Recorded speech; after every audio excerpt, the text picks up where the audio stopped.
Yo, you tuned in to Guerilla Cross Radio. Broadcasting live from downtown Las Vegas, you're tuned in to Guerilla Cross Radio.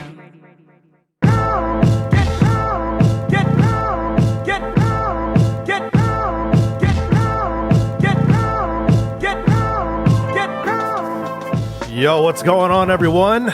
Jeremy Long here, host of Levels.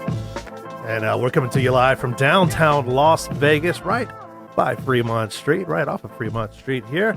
Having some fun, and we got a great show. We've been teasing it for a couple weeks. We're going to do a deep dive into the International Boxing Hall of Fame ballots that were released to all the voters. We're going to kind of look at the men and women for the first time ever included on this list. Let me go around the table here, introduce real quick, as always, the Sportsnista, Cassandra, Cousineau, CC, what's happening? Hey, good day. It's Friday Eve. Hey, man. It's Nevada Day tomorrow. And if anyone who doesn't live in Nevada is watching this, you're kind of confused too, right? I have no idea what this day is. We celebrate Nevada. It's a great state. It's the day Nevada became a state in 1864, I believe it was. Right. It was actually October 31st. Not only Sportsnista, also teacher. That's because my kid has been studying geography this week. So good. Well, we are also joined by the doctor himself, the venerable TC Martin. What's up, TC? Good to be here, Jeremy Long and Sportsnista. Hey. Man, we are going to have some fun. If you love boxing like we love boxing, this is a great show to tune into. Get your questions ready. 702-608-3259. You can join in the show at any time by giving us a call. But we're going to start with some breaking MMA news from earlier. Just came down the line just a little bit ago. The MMA gods are showering us with news. CC, what's happening? There's a sprinkle happening. So earlier today, Conor McGregor he had promised a couple of days ago that he was going to have a live announcement from Russia. And that announcement was that he's going to fight in Las Vegas on January 18th. No opponent yet. Dana White has responded saying, yep, we're targeting that date. Nothing is in stone just yet. So we will see.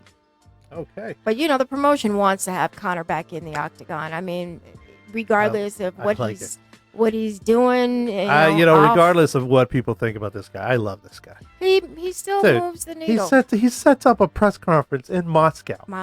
Just digging at one guy, Khabib. And then he turns it on his head and he says, I'm not even going to fight that guy. I'm going to fight somebody else. But you know what? I'm going to set up in your backyard and do this press conference. Yeah, but you know why you can't fight that guy? Because that guy already whooped you.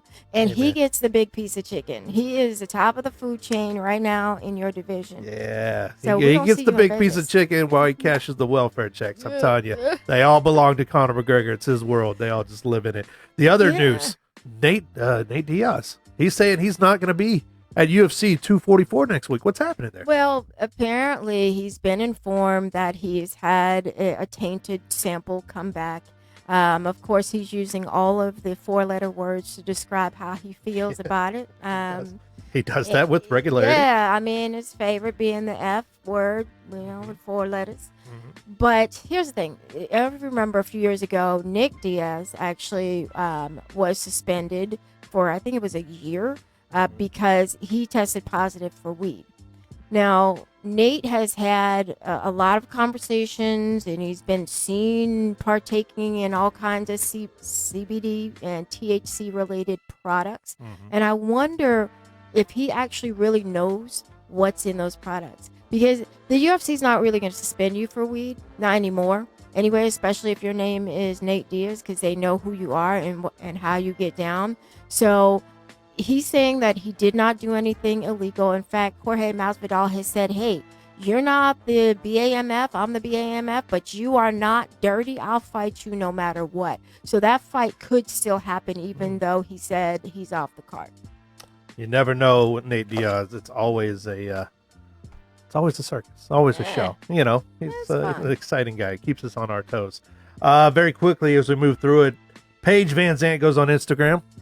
And she says, hey, you know what? I'll fight anyone. And the strawweight or flyweight roster tags every single woman on the UFC relevant fighter on the UFC roster, except for the one fighter who has been calling her out for months, and that is Macy Barber. What's going on there? Is Paige Van Zandt scared of this young lady? Yeah, she saw those elbows and the fact that she scored a standing TKO last week. Wow. But here's the ridiculous part. Macy Barber is going to be a threat. She's going to be a problem. She's got a lot of talent. But why is she calling out the gal who's not even in the top 10? Van Zandt is like, what, 19, 20? And she's not even active right now.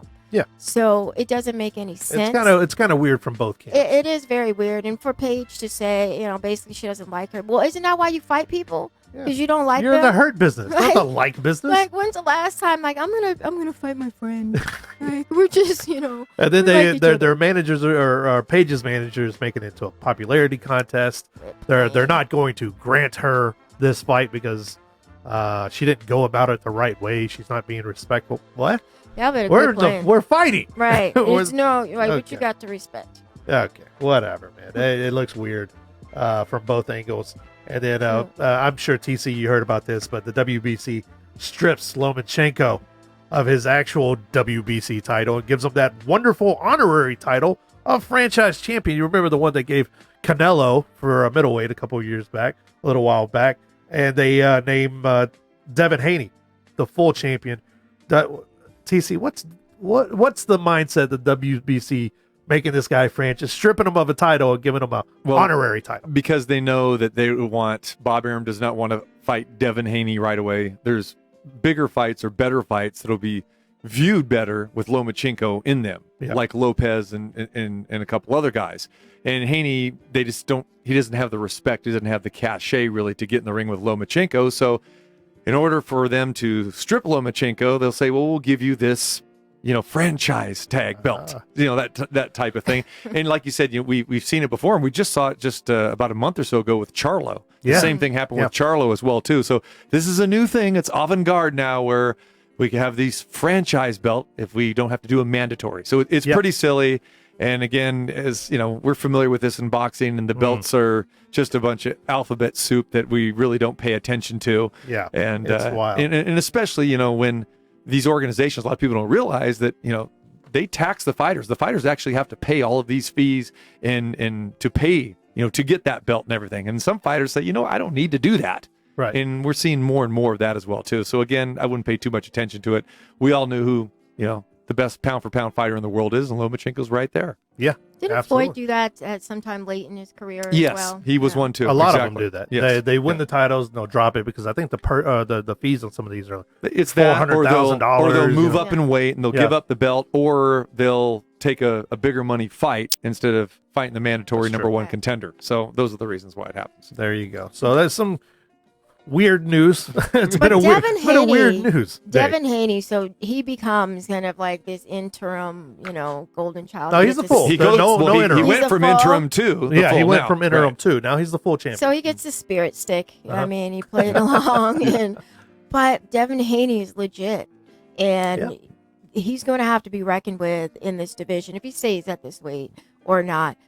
He is going to earn that championship at some point in 2020. I like Haney, but he really hasn't been tested, and the knock on him is we don't know if he has the knockout power because we haven't seen him knock anybody out. So, and again, I think a lot of people know that if he does fight Lomachenko, it's probably going to be a one-sided fight like we've seen with a lot of Lomachenko opponents, more than likely. Just because Haney, he's a nice fighter, but he's not that complete fighter that really wows people. He's 20 years old. No, he's young, exactly, and that's part of the reason too. He still needs to develop. He still smells like you don't want to throw him to the wolves just yet, man. And Lomachenko is a big wolf to get in the ring with. So we're going to start our look into these ballots that were released at the beginning of October. People are out voting now. Do you get a vote, TC? I do not get a vote. You've been covering this sport for a long time. Yeah, I have been. But about time to get this man a vote. That's funny. I actually got a ballot like 3 years ago. I don't know how I got a ballot, but I actually got one. But I don't know if it was a mistake. That or whatever. makes a great case. I don't know how I got this. It's true. It's true. But for people that don't know, it's for the Boxing Writers of America. They're the ones that vote. And if you are a previous inductee into the International Boxing Hall of Fame, then you get a vote. Right. So, and then they have these honorary distinguished people that are throughout the world, and they're the ones that get to vote pretty much. So even though we cover the sport on a regular basis, if we're not part of the Boxing Writers Association. The Boxing Illuminati. You gotta pay your dues. Boxing Illuminati. Pay your They're just prejudiced against $250. radio and TV guys. That's it. Yeah. That's it. Have you ever met a happy news writer? I've never been. I've worked in media my entire adult life. Like a couple, You're my the friend exception. Alan Snell You're over kind of there nice. at LV There's a Sportsbook. reason why Yeah. these guys just put their head down They're behind so their grumpy. keyboard. Yeah. So grumpy I all the mean, time. you start sniffing keyboards on the regular. See how you. But TC, you also are the executive director and founder of the Sacramento Sports Hall of Fame as well. And so we're glad you're here because you get to kind of tell us some of the inside baseball of how these nominations work and why some people don't appear on ballots.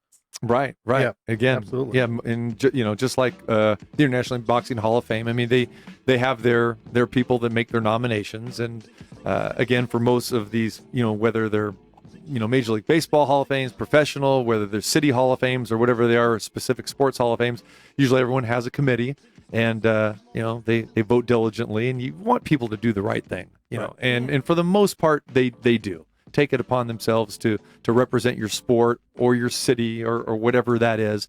And I think, like for us in Sacramento, we have a pretty distinguished, group that are, past inductees that make up of it. We also have a media contingent as well, too. We take it very, very seriously. And it's a lot of fun. And that's something I'm very proud of.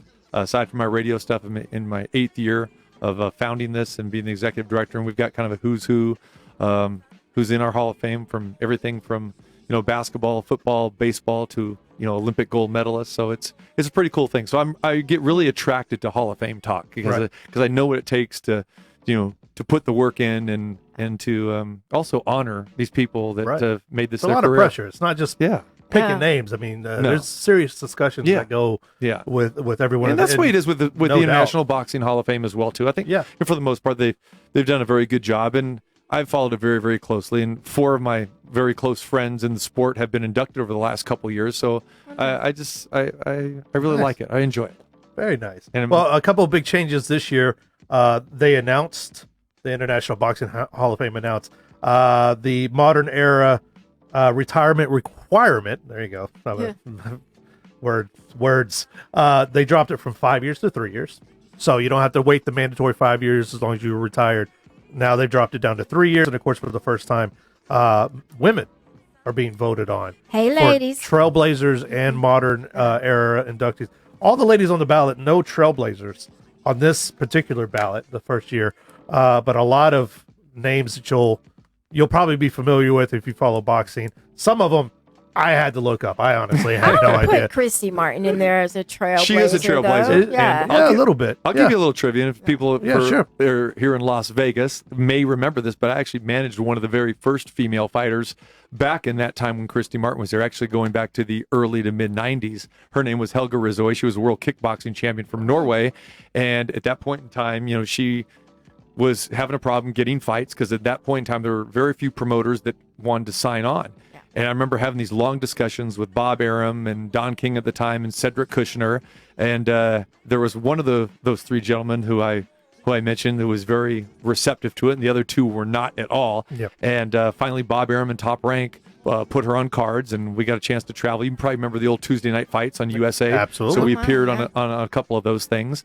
And so she was one of the trailblazers too, except she basically retired after 11 fights. Her record was like 8-3, so she wouldn't be on this list. But that's when Christy Martin came into the picture, and Christy Martin was one of those trailblazers.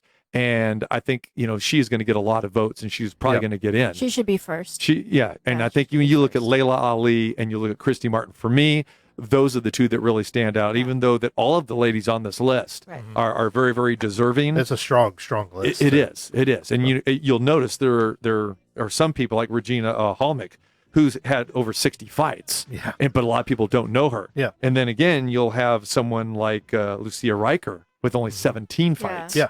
And that's it's kind of strange because for these ladies, especially back in the 90s, early 2000s, it was very hard to match them Fights and were get not them easy fights. to come by. No, not at all. So just picture how it was in, going 93, 94, Very 95 few back weight in those classes. days. Yeah, and that's the thing as well too.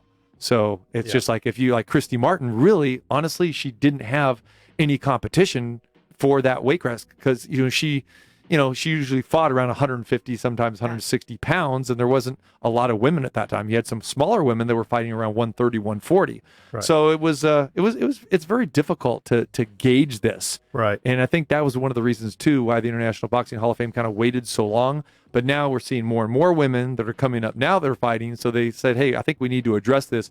And honestly, They were in the Olympics as well. Exactly, exactly. Over the last few Olympiads. So I think they've got this right with the nominees. Absolutely. And I mean, Ann Wolfe is another name that jumps out, but I think that Christy has to be first. Layla Ali is probably the most talented, the best boxer on this list. But I need to see Christy go in there first. I agree. Yeah, her and name should be called Layla's first. the most marketed, as we know, and we know that goes a long way as well too. Right. When you're Absolutely. crossing over and you're doing television commercials and you're doing television specials, but she can fight. But on Dancing with the Stars. there you go. But They again, want her to be there. They want her. They want the name to Right. have a seat at the table, and so definitely, Sure. she'll be there. So let's start and look. Let's start with Layla. Okay, she's number one on the list here. Layla Ali, her career from 1999 to 2007, 24-0, 21 knockouts. She was a beast in the ring. Now, her criticism, and if you have criticism against Layla Ali, it was that she ducked some of the harder fighters, maybe Ann Wolfe, these kind of ladies coming up. They fought in the same time period. They had a fight they kind of had together, but it never really materialized later on in their careers. And after that, she kind of retired. You said it yourself, probably first ballot, probably one of the higher vote getters. Any knocks against her that would maybe drag her down a little bit outside of the initial criticism? I think the initial knock with probably all of these fighters are that you can question the competition because there is not that deep of a variety of fighters for them to fight, especially very few of them are in the same weight class. Yeah. So that's why you never saw them match up against each other. And the weight Christy Martin is the only one that's not fought like almost everybody on this list. Right. She fought everybody. I mean, She John didn't King was care. her promoter, so I Yeah. mean, she's going to be out there. But and she fought a lot of weak competition as well too. You got to remember, I was at many of those fights, and they were a joke. I mean, seeing her, just run through these ladies within one whooping round. on some soccer moms. Yeah, exactly. But then again, women weren't training like they are nowadays. So when you talk about the different decades and different eras, and Christy Martin is definitely a throwback. We're talking the 90s. Yeah. It's totally different. Absolutely. So that's the knock, I think, when you're talking And the about the difference women between a 1990 and a 2000, 10 years made a world of difference Huge with competition, difference. and especially in women's boxing. Yeah, not just level of competition. I think, TC, you must have seen this, in that there were top trainers who would not train these women. So they weren't even getting opportunities to get into the gym to actually increase their skills to improve. You look at somebody like Cecile Brækhus, for instance, who tells a story about she had to change countries, sneaking out, the fire escape, trying to get trained. And so, I mean, when the women were allowed to box in the Olympics, I think that was a game changer because now you've got access to all the top trainers in the world. Right. And it's funny you say that because when I was managing, I've said Helga Rizoy, I had Kenny Adams, who actually is on the nominee list as well, which I'm glad to see, who's trained 27 world champions. He actually trained my fighter, and he was ridiculed by a lot of people in the boxing public. Well, why are you training a woman?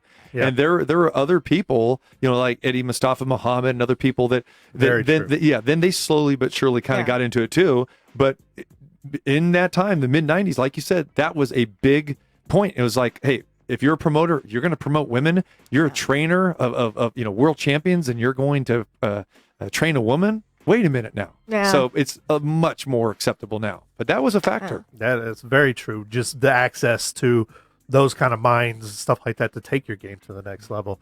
You could fight wherever. I mean, from casino grounds to Caesar's Palace, whatever. But if you don't have the proper training and you don't have, and your opponent doesn't have any kind of training, right?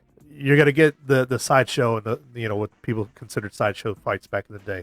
So I'm glad we're making strides. That's great. So, I mean, I think agreed around the board, Layla Ali, no doubt about it. She's going to be in probably by a very wide margin. The next name on the list, Samia Anani, who I honestly had to look her up because I had not caught many Anani fights, but, reading up about her, definitely a beast in the ring from 96 to 2006. 10-year career, 25-3-1 with 10 knockouts.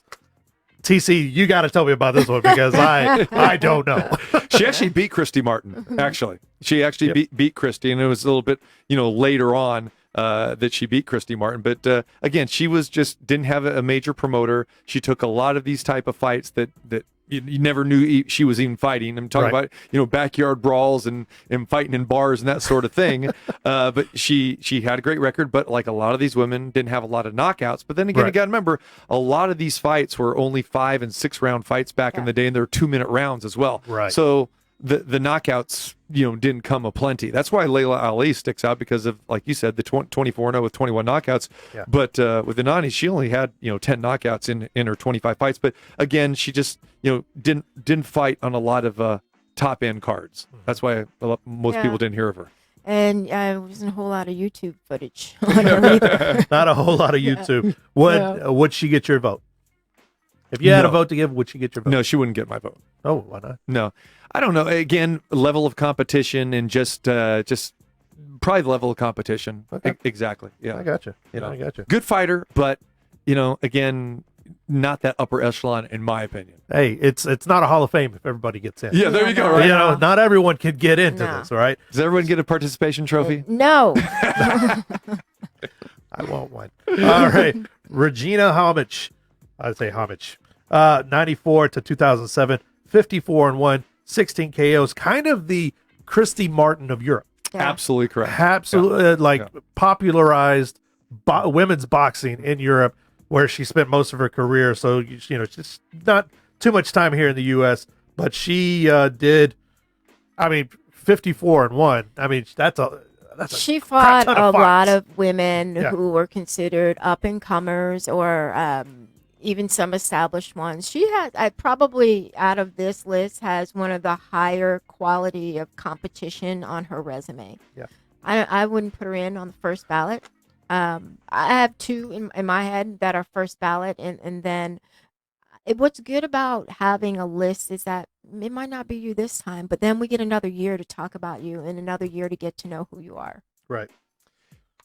She was a very good fighter, and she was kind of under the radar with people here in the United States. She's going to get a lot of votes for people in Europe because they remember her. And like you said, 54-1, only had 16 knockouts, but she was a flyweight as well too. Yeah. So sometimes, even with the men, those lower weight classes, they get disrespected a little bit. Yeah. But she fought one of the girls that fought my girl, Deli Gonzalez, back in the day, and she beat her. So I would consider her. I would really strongly consider her, but I don't think she's going to get a lot of votes here in the States. One of the first females too, reading up about it, one of the first females who actually was backed by a TV conglomerate who regularly aired her fights or whatever when they started seeing the talent she had, honestly helped push all that. And she's not the worst looking woman in the world. That helps. It helps, to have all that right time, right place, right kind of champion, right look, there you go. So I don't know if she gets in. That's a lot of U.S. votes right there you're missing out on. I think there's 250 voters. Maybe? It is the International Boxing Hall about 400 right now. Yeah. Oh, is it 400? Yeah, okay, because they incorporate way off. They incorporate the past. It's exactly that, just double. So we'll see. But I believe she's there with. If Christy Martin's in, you got to bring Regina in. If not the first ballot, then secondly the next year. 2021. One that is arguably more popular in MMA, her second career, than her first career in boxing. Holly Holm is from 2002 to 2013, 33-2-3 with 9 knockouts. And first ballot right there, Holly Holm. If I think women's champion, I think Holly Holm. She was the first one that really came out around that time period. A lot of hype behind her. 23 years old, KOing people. It hurts that she fought on nothing but casino grounds. The but preacher's daughter. you can't help. You can't really help that. You can't control where you're allowed to fight and things like that. But she did the most with what she had, man. 33 wins out of what. Very marketable person, as we know from her UFC days. And I mentioned Kenny Adams before. He was her first trainer. Right. So he trained her back in the day, and he just had nothing but glowing things to say about her as well, too. And again, she fought in that era where it was a little bit more defined.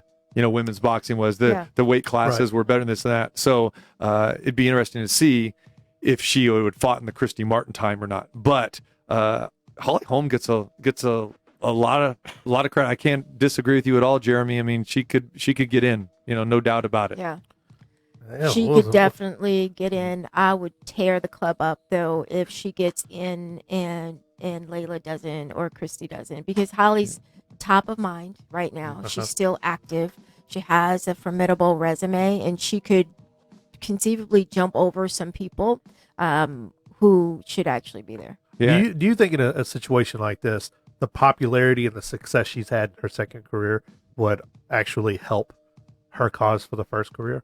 Even if people don't come out and say, yeah, I'm voting for her because of what she did to Ronda Rousey. Absolutely. That's going to resonate in a lot of people's mind. However, though, you got to remember, too, that the people that are voting are really boxing purists. Yeah. And if you're a boxing purist, like a lot of these people who vote and are in the past inductees, they don't really care for MMA. They don't care for it at all. Right, exactly. And I'm kind of one of those guys myself. Get off my lawn. But. Okay. No, I mean, Holly Holm was a great fighter. Again, she's more of a tactical fighter, right? Instead of a knockout artist. Yeah. Hence the 9 knockouts in the 38 professional fights that she had. Yep. And that people look at that as well too. Do you think that the voting is changing in that? So there's some people kind of aged out, in the pool, and there's younger voters coming in who think differently about knockouts. And does that mean as much as it used to? I think it probably does, but I still think that you're looking at an older base of voters still. It's still prominently, older people. Yeah. Because you talk about the skill set, right? These are writers. Exactly. I mean, let's be honest. It's 45 and 50 plus for most of these guys. And again, too, the past inductees get to vote. Yeah. And all of those guys are older as well, too, guys and girls. So knockouts are still knockouts. Home runs are still home runs. So I look at fighters who are in kind of the lighter weight classes, and you're not going to see as many knockouts there, but you're going to, look at Lomachenko. Incredibly skilled, right? I mean, but his knockouts are not the same as you would see Deontay Wilder. I mean, these smaller fighters, these lighter fighters, you don't see it. And so I see that it has value, but it just shouldn't carry as much weight as it does. Yeah, and I think the mystique with heavyweights is that one punch knockout power. Where Lomachenko builds up over a period of time. All that volume. Volumes of punches, he has it. If he can catch you clean, he'll knock your socks off. But look at Manny Pacquiao early in his career when he was fighting, at bantamweight and featherweight. I mean, he was knocking everybody out. Yeah. So Floyd Mayweather early in his career. I mean, there's a lot of fighters, even going back even before them, that had some tremendous, knockout power. Michael Carbajal, Chiquita Gonzalez, guys like that. Yeah. So. Next name on the list, Susie Kintakian. Probably totally messed up her last name. Sorry. From 2005. You got it. Kintakian, I did get it. You know what? I take that back. 2005 to 2016, 36-2 with 1 no contest, 17 KOs. Now, there you go. There's somebody with some knockouts on their resume. 2-time flyweight world champion. She even has a belt named after her. Come on, man. Belt. So I mean, if you have a belt named after you, something going right for you. You got to be Hall of Fame, right? Yeah, right. If they name a Jeremy Long belt, I got to be in the Hall of Fame. Because otherwise people look around going, who? What's that belt look like? What's that Jeremy Long belt look like? That's what I want to know. It's real Gucci. It's real Gucci. It's got alcohol on it. It's real wide, too, isn't it? Real wide. Okay, cut off his camera. Yeah, I know. Sorry about that. He's my friend. Okay? Yeah, well, Susie, there we go. Susie's one of these a newer age fighter, came up after the 2000 mark. That kind of separates the two distinctions there. Impressive record. Like I said, 2-time flyweight champion. Not a whole lot of exposure here in the U.S. A lot of fights outside the U.S. So what do you think off the top of your head? I think it works against her. Any modern fighter works against you when you're talking about Hall of Fames. Right. People want to look at the full body of work. and they need some time to be separated. And that's Sure. part of this discussion that we can have as well too, with now it used to be 5 years and now it's 3 years, and that sort of thing. So I mean, she's just fresh out of the ring a couple years ago, and I think Right. that works against her. She just made the cutoff at 3 years. Right. And so, but I took a look. I did find some tape on her, and watch her footwork. She's skilled. Yeah. Right. Yeah. Like incredibly skilled, super fast. Like a little Pacquiao. Yeah, right. She seriously, and he's the a little power guy. that she generated in close proximity was Yeah. really impressive. So, even if she doesn't get in, take a look at what she was able to do. Then, of course, we move to Christy Martin. Yep. I think all we're on the table here, first ballot. Christy Martin's in. Because she's one of the very first, so automatically that resonates with everybody. And remembering what she did, if you did get a chance to watch her fight, and the way she would just clean up people, I think that just resonates big time. From 1989 to 2012, so a good long career. 49-7-3. Not the shiny record that a lot of these ladies have, But those losses all came, are all legit competition. and they came much later in her career when they were throwing Like everybody 40. out. Early on, Yeah. she didn't. I don't think she lost for her first, For her 25 first, or 30 fights. Yeah, first bit. What's yeah. interesting about 31 Christy, knockouts too. Yeah. Knock your lately- mom out. I mean, and she is knock my mama off my shoulder. We'll get to that. Yeah, right. Lately, though, she's been very acerbic about modern day fighters, in particular Claressa Shields.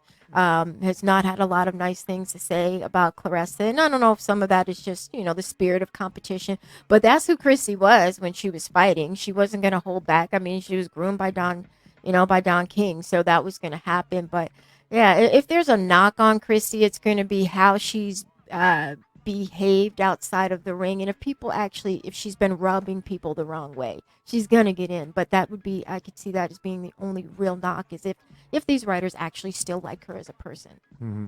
It'll be interesting to see if she gets in under a trailblazer or a modern Right. Yeah, boxer. I think that That's would a be good that Yeah. would be the real thing. Lucia Riker, one of the baddest women on planet. No question. 17-0, 14 KOs from 96 to 2004. I saw her last year at the year before at the Nevada Boxing Hall of Fame. Mhm. She looked like she She could could still still knock a lot of people out, including myself. she can still go. I mentioned something about it. She was like, "You want to go?" I was like, Yeah. "No, ma'am. No, I'm going to step on this side of the line. I'll just take an autograph." But very, very nice lady. But yeah, one time the most dangerous woman on the planet. Of course, she has a record in other sports as well. So I think no doubt about it. Is she first round though? First ballot. She's part of the discussion. I think she's right there with she's Layla right there, Ali yeah. and Christy Martin, and is right there. She's not right there with them. She's Right. a notch below. But Yeah. Yeah, She- I don't she'll think get some she's quite a votes. no-brainer, but I think Correct. Yeah. she'll Right. get in eventually. Is it going to be on this ballot? Giselle Salandi from 2000, 2008, 16-0 with 6 KOs, undefeated unified light middleweight world champion. She held the WBA and WBC as well as a lot of other alphabet titles from 2006 until her death at a very young age in 2009. One of the few unified champions. One of the few unified list, champions, and really, I mean, she died while she was still active. Yeah. We don't know what that next half of that career was going to look like, but started out the first 8 years. I mean, 16-0, 6 KOs.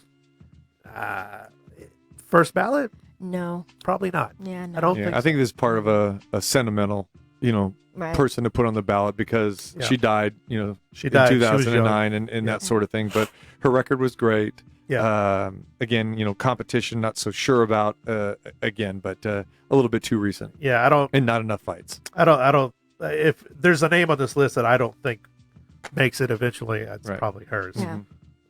Rest in peace. Mary Jo Sanders, come on. 2003 to 2008. In 5 years, 25-1-1 with 8 knockouts. At one time, she was the one that nobody wanted to fight. Her only loss comes to Holly Holm. Right. Nobody wanted to fight her. Even the legit ladies didn't want to fight her. And she did that in 5 years. She walked off too. Devastating. She got a loss to Holly Holm, and it wasn't like a horrible loss. And she Yeah, she it was dropped a the mic. competitive fight. Yeah.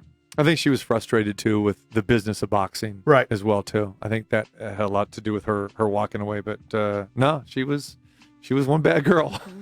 Whew, she gonna get some votes. I don't know 80%, but she probably Well, I think we'll eclipsed it. see her in there eventually. Yeah, if it's no, not this first I time. think Yeah. no doubt. Next, Laura Serrano, 1994, 2007, another bad lady. She was also a lawyer, kick butt lawyer too. 17-4-2, 6 knockouts. Did you say a kick butt lawyer? She was a kick butt lawyer, man. She was the one that challenged the rule in Mexico. She was set up on a card.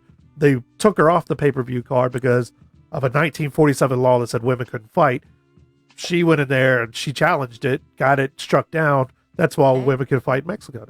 How about that? There you go. So she might get in on Trailblazers just on that. Just on that alone, because her boxing was sporadic. Even I couldn't even find her last 2 fights. Yeah. She had another couple fights, but they were somewhere deep in Mexico. Her debut was against Christy Martin. Yes. And she goes out there and fights her to a draw. Her next fight, she KOs Deidre Gogarty, who was top of the line too. And her second pro fight. So I mean, come on, She wasn't scared. I don't think she gets in on the modern wing. I think she's a trailblazer.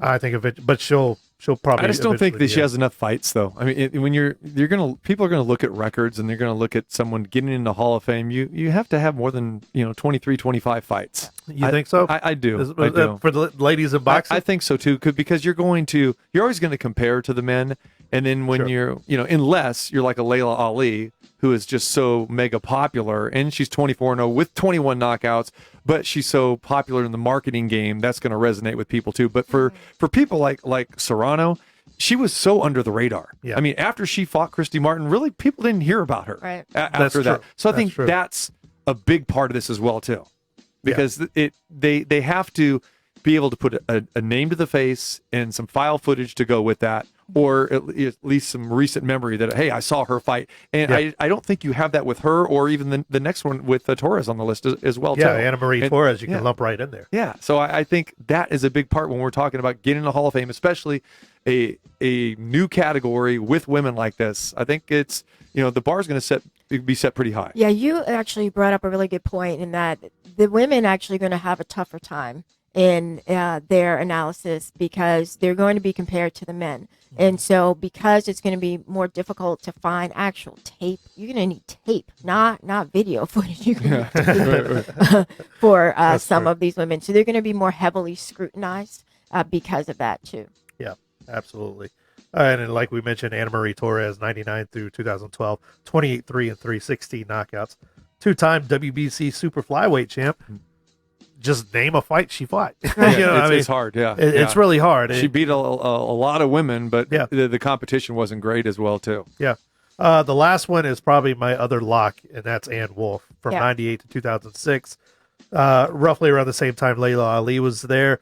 24-1, one no contest, 16 knockouts. She held world titles in 3 different weight classes at the same time, regarded by many as one of the greatest female boxers of all time.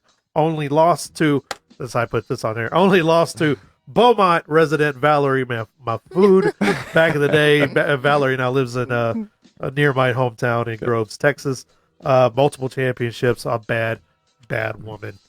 Yeah. What do you think, TZ? Here, Ann Wolfe was probably the baddest woman on the planet. Okay, but there's some knocks against Ann Wolfe too. The way she carried herself in the ring, out of the ring, always dropping F-bombs. She later became a trainer with James Kirkland and other fighters as well, too. And she was never perceived as going along with things. And if you ever sat with Ann Wolfe or you ever talked to her, and HBO Real Sports did a great story about her a decade or two ago, and it was really great about Ann Wolfe. But again, I think that's the knock on her. And I think people will remember for the rest of their life the one-punch knockout that she had.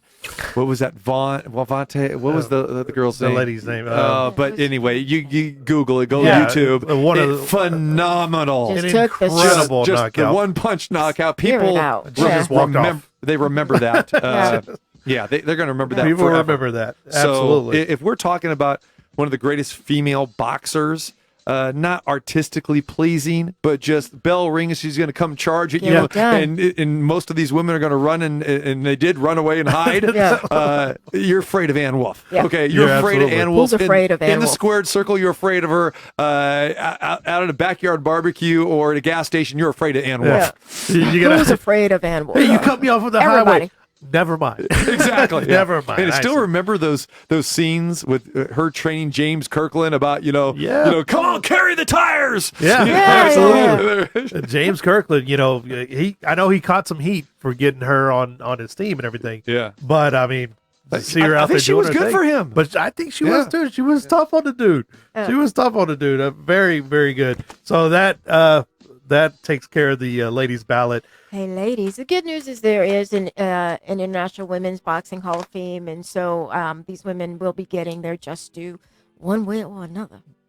It'll be fun to see how that all turns out, and they'll announce that at the beginning of December. 702-608-3259. We're here with T.C. Martin, the doctor of thugonomics.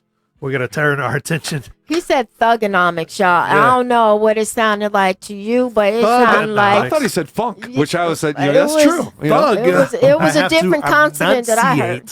Enunciate. Sorry. Thug. There we go. Thugs don't enunciate. Get out of there. All right, let's take a look at the men's ballot is really very, very interesting. You got some very well-known names, but you have some borderline characters. Let's start with Timothy Bradley. 2004 to 2016, 33-2 and 113 knockouts. Not a big puncher, but a guy whose only losses were to Manny Pacquiao. I know you spent a lot of time around Timothy Bradley, right? I love Tim. Tim as a person, and now he's doing a pretty good job with ESPN in his broadcasting career. Yep. But, for right now, Tim's not a Hall of Famer in my book. I mean, he just, maybe down the road. And it's like a lot of these guys. It's just, it's timing is everything. I mean, after the ballots kind of, dwindle down a little bit. And Tim's biggest knockout, and we'd always talk about it when he had big fights. Well, Tim's not going to win this fight. Why? Doesn't have the knockout power. Right. And that goes a long way. It does go a long way when we're talking about boxing. People want knockouts. They like knockouts. And when you go back in history, you don't see a lot of the guys that had a lot of wins and less knockouts getting in, especially right away. Not right away. He needs to marinate a little bit. Yeah, he does. And again, this is part of the problem that I have a little bit too when you're talking about the 5 years coming down to 3 years here, because now we're getting guys that are a little bit too recent in our minds. And what is the mindset that we always have after a boxer retires? Is now retired. For real. That's good too. But here's where I'm going with this. And excuse me if I'm getting off go ahead. A little bit here.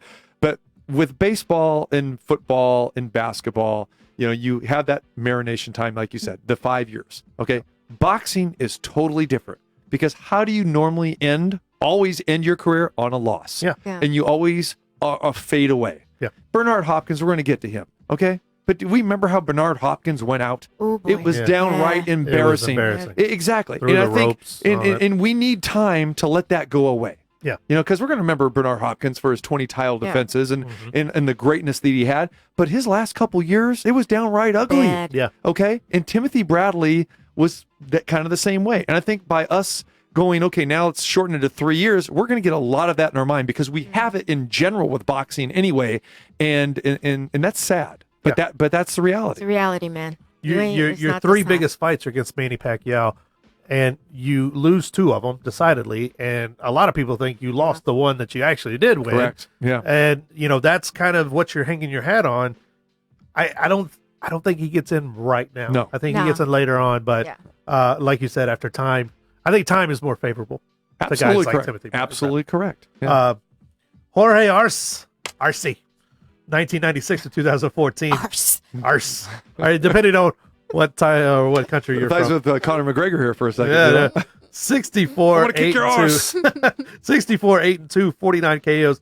Definitely a throwback to those tough South American fighters who fought everyone. Bring them, I'll fight them 2 and 3 at a time. That's how you get so many fights like that. 49 KOs, multi-time world champion, second boxer from Mexico to win world titles in 4 different weight divisions after Eric Morales, who only achieved that 2 months before. So good time to be a South American fighter. A Mexican fighter. Other than that, though, I mean, I guess I wasn't a fan, or I missed this guy somewhere in there. Well, he didn't have a lot of fights, hardly any fights in the United States. In the U.S., right? Most of them are in Mexico. And the thing about it is, he's going to get compared a lot to Juan Manuel Marquez. Yeah. Okay, these two guys, and And we're he all wasn't sitting here. We're going to take Marquez over him. Yeah. Exactly. But he was a great fighter. He was a tremendous fighter. And everything that you just said, you gave his glowing stats: Right. 49 knockouts, 64 victories. But again, he'll get votes in Mexico. He'll get a lot of votes in Mexico, but in Europe, I don't think so. And here, it's probably going to be the same thing because he didn't fight enough fights here. He didn't fight any big fights in the United States. Overshadowed a lot by his Mexican counterparts. Right. Right. Eric Morales, like you said, Juan Manuel. Right. These guys, tough time to be in there. I don't know. I think he's borderline. That's down the road. Vuyani Bungu. Vuyani Bungu. Yeah, that's the actual name. 1987 to 2005, 39-5, 19 KOs. South American. Unfortunately, I think this guy is best known for his loss against Prince. Nassim Mohammed. Prince Nassim. Yeah, it's too bad because after he was a great fighter. Yeah. He was a fantastic fighter. Yeah. And then Hamed just kind of, put him by the wayside. But then he came back and he won some fights after that. Yeah. But because that loss was on the world stage, he's probably not going to get it right now. But let's not be mistaken. This guy was a tremendous fighter, one of the best. That's how he ends up even on the ballot, is that people remember how great of a fighter he was. Yeah. Held the So junior fast. featherweight title from 94 to 99. Very fast. And then the featherweight title from 2004 to 2005. So probably not this ballot. I was later on surprised down to the see road. him. I was surprised actually to see him on the ballot. Joel Casamayor, the Cuban, defected over here to the U.S. after the Olympics, or right before the Olympics. From 96 to 2011, 38-6-1, 22 knockouts. What do you think about Joel? I like him a lot. Las Vegas native now too. He's been living here for a little really? while. Yeah. Did not know that. Yeah, Okay. yeah. So he's and he's training fighters as well now too. But he was a great fighter, back in the day. There's Wars, man. Yeah, he War. had a lot of wars, and people remember those wars. Again, Hall of Fame worthy at this point in time. No, down the road, definitely. But again, he's gonna get some votes, especially from overseas. I like it, man. Yeah, I love not first ballot, but like he deserves to be on the list. Yeah, he's a legit nominee. tough, no tough doubt. Cuban fighter, Yes. man. Yeah. And then his work in the Olympics, Yes. something else. The next name is kind of one of those names that I think kind of got mystified over the years because of his great fights with Jose Luis Castillo, but Diego Corrales, and of course Michelle Corrales Lewis is the president of the Nevada Boxing Hall of Fame and everything. So the Corrales name has a lot of carry here in Las Vegas. Fought from 96 to 2007, 40-5 with 33 knockouts. Man, he was a puncher, and he got into some absolute wars. Does his early death and everything, is that one of these things that kind of mystifies how good he was or amplifies it? Or how do you see Diego when you're looking at stuff like this? Diego is close to my heart because he is from Sacramento, from my hometown, and he is on our ballot on the Sacramento Sports Hall of Fame, and he has This year as well? Yeah, yes. Okay. He has an excellent chance to get in our class coming up here in 2020 in January. Yep. So, and Diego, he gets a lot of votes. Yeah. This guy was a warrior, like you said, and I think is tragic the way he died, and people here in Las Vegas may remember. And you go back to, was it 2007, and he was on his motorcycle there and flying on Durango. Yeah. And again, we talked about Earl Spence, and I know you guys have talked about that the last couple of weeks and everything. It was just, very unfortunate incident with that. But people still remember the great fight, like you mentioned. It was probably, you could argue, the greatest fight of all time. Yeah. Of what he accomplished. But again, he was a 3-time world champion as well too, 4-time world champion. So I think that it's been long enough from the death, and it wasn't really a controversial death. I think people viewed his death as being a very sad because he still had some gas left in the tank. Yeah. I don't think Diego gets in on this ballot right away, but he's going to garner some votes, and down the road he will be a boxing Hall of Famer. He's getting in, and he'll be a name that I won't be surprised if we hear it. Mm-hmm. There might be a whole lot of sentimental value. People who just been waiting to vote for him. Yeah.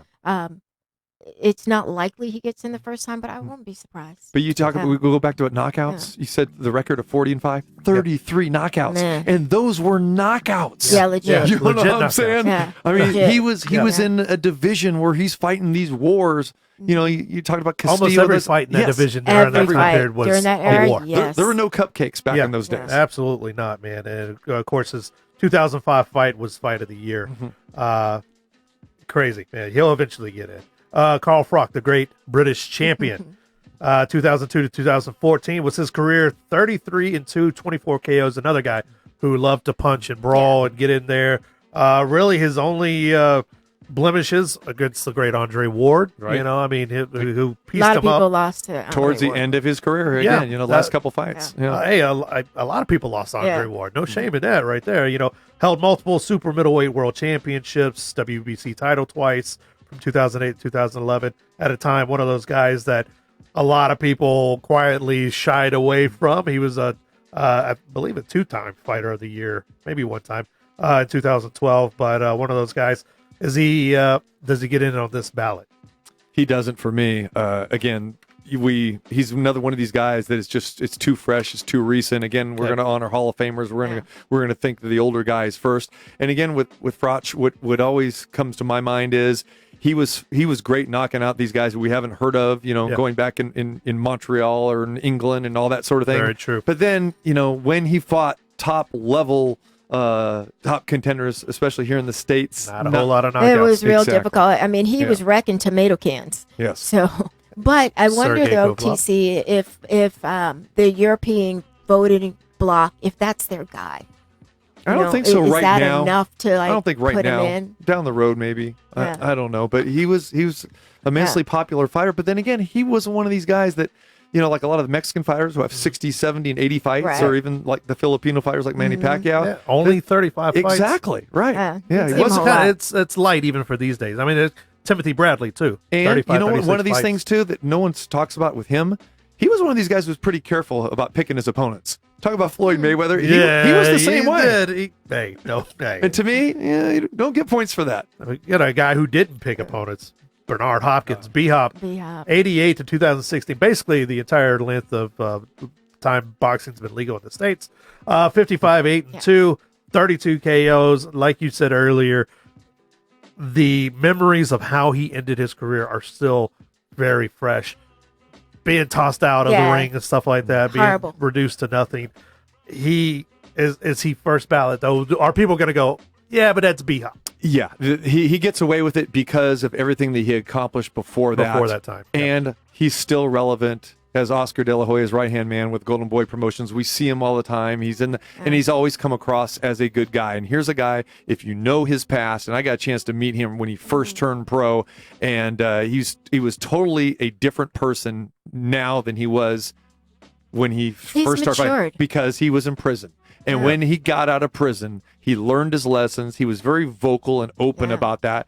And I'm sure we've all talked to Bernard Hopkins on several occasions. Yes. He's just a great guy. He's a Wonderful great interview. Don't you Yeah, love talking with him? I love it because I can just go, there you go. There you go. Bernard. And, He just you takes plan it a on. 10, 15-minute interview, and you're talking to him for 40, which is Right. fine in our business. Yeah. But, I think that people are going to remember the 20 title defenses and how he just dismantled so many of those opponents. And, there's He's the to me, first guy this in. is a no question, no brainer. Yeah. There's no doubt about it. If we're, going to the window and we're betting, we're laying 1,000 to 1. Bernard Hopkins is All it. the money. All the money on money's right B-Hop. there. Sergio Martinez, the great Argentinian champion from 97 to 2014, 51, 3-2, 28 knockouts. I think just personal, I think Sergio's biggest drawback is that he peaked at the end, near the end of his career at a time, and nobody wanted to fight him because of that freaking knockoff, a knockout, a walk-off knockout of Paul Williams, that great left hand he threw, and Just just a body probably, snatcher. if not the greatest knockout of all time, one of them. And he was scary for a while there. His peak was at, like I said, at the end. What do you think about Sergio? I like Sergio. I'm not ready to put him in the Hall of Fame right away. Yeah. And for me, this is a style type of thing. I just never cared for his style. And I don't think that his style really resonated a lot with a lot of the old old-time fighters as well. Always with the hands down, always moving in and out. Yeah. He was never like come forward type of guy. He taunted you. He did things like that. And styles make fights, as we know, but styles also make reputations. And he has a totally different style than, say, a guy like Canelo Alvarez, who is going to be coming forward, or just a succinct counter puncher. And again, we talk about Nassim Hamed. Okay, he had that kind of a goofy style that didn't win fans over. Yeah. You know what I'm saying? Yeah, right. Sergio was great, like you said. I'll give him credit, but for me, he was not my type of style. I wrote that down because I'm gonna quote you later on that. Styles make fights. Styles also make reputations. But do you agree with that? That's my Absolutely. thought. I think it's dope. Yeah. Yeah, I like it. Of course. Do I get endorsement for that? Yeah, I want a I'm nickel going every to time I hear credit you, and Quan is going to give you 14 cents. I love Quan. The great Mexican champion Juan Manuel Marquez, Come on, 93 man. to 2014, 56-7-1, 40 freaking knockouts. He is the third Mexican fighter after Eric Morales and the aforementioned Jorge Arce to become a world champion in 4 different weight classes. And of course, that freaking walk-off knockout of Manny Pacquiao. That's a whole generation of young people that know Juan Manuel Marquez because of that meme. Yes, lay him with out. Manny Pacquiao just seemingly dead on the canvas. I say he gets in this year. I look at this list and I'm like, I think Juan Manuel Marquez is in this year. What do you think? He's one of the 3 guys that I look at like, yeah, he should be in here. But do we look at Juan Manuel Marquez for maybe some other stuff as well too? Some bodily fluids. Like, his choice of beverages. Not only that, but remember, this guy was accused about hand wraps and that kind of stuff. Is he dirty? I don't. But that people remember that. People do remember. People who vote remember that. Yeah, the writers are going to remember it because they were the ones reporting on this.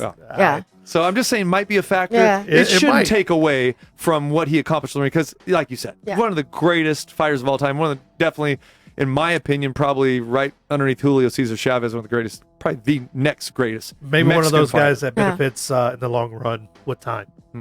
But I would not have a problem with him getting in right away. And I think he's right there on the fringe. He could get in. I think he's a fringe guy. I think He'll be one if he doesn't get in. That would probably be the biggest argument. That'll be the one that people will fight about is that he wasn't in. Shane Mosley. Sugar Shane Mosley. 93 to 2016. 49-10-1. 1 no contest. 41 knockouts. At one time, the pound for pound best boxer in the world. Sugar Shane, is he in this year? I say yes.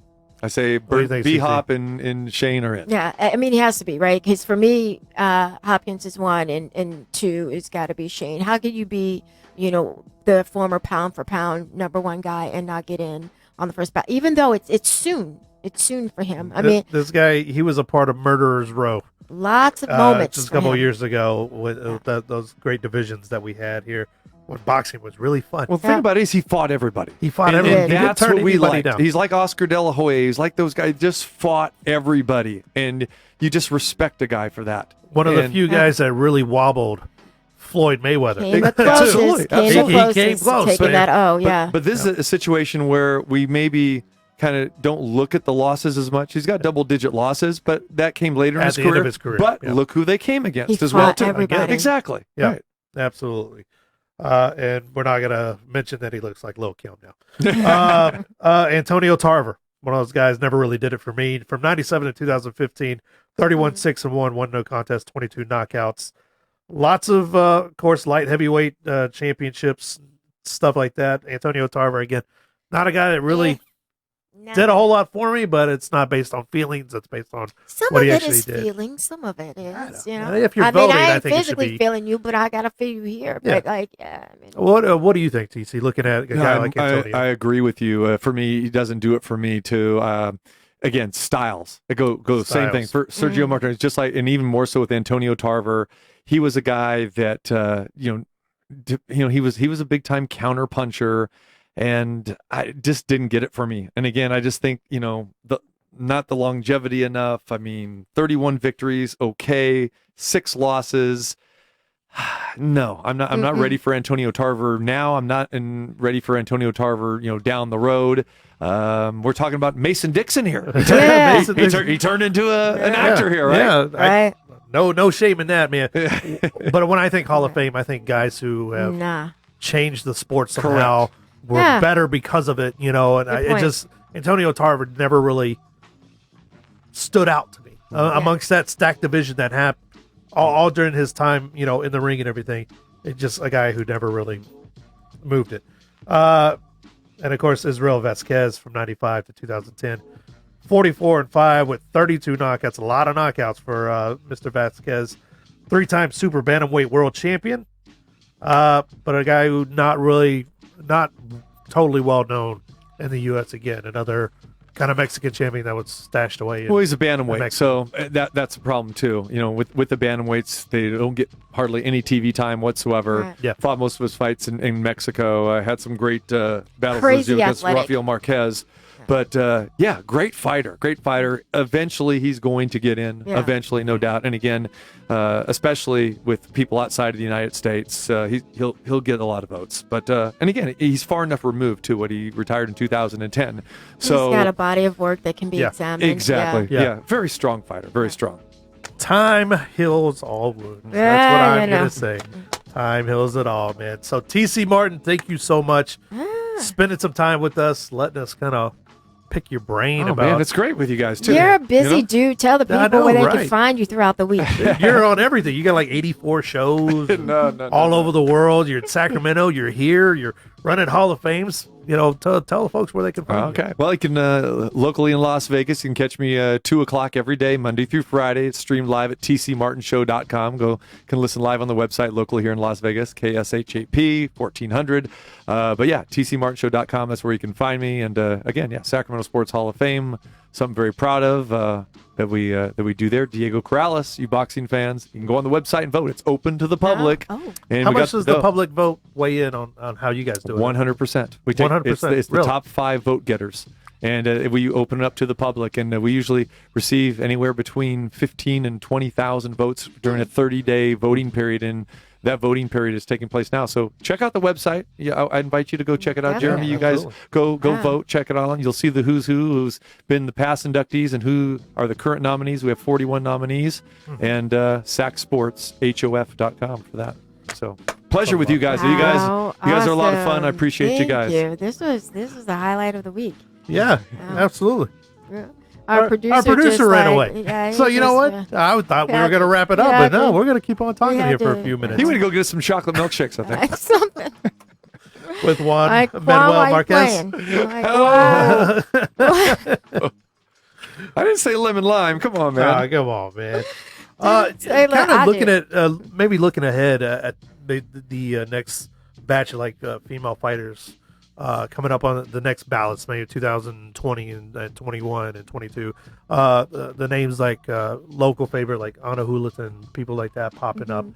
What do you look, or how do you see someone like that, Anna's chances for Hall of Fame induction and what she did and what she meant to the Philippines and the people over there and everything? Does that weigh into, or should it weigh into voters' mindsets and how they view champions or Hall of Fame inductees? Yeah, they do. But again, I think with so much of this, when you're talking about Hall of Fame voting, especially when you're talking about something, a new category like women, so much of it is marketability, and it's what they're doing outside of the ring. Now, let's face it, that's why we're talking about Layla Ali.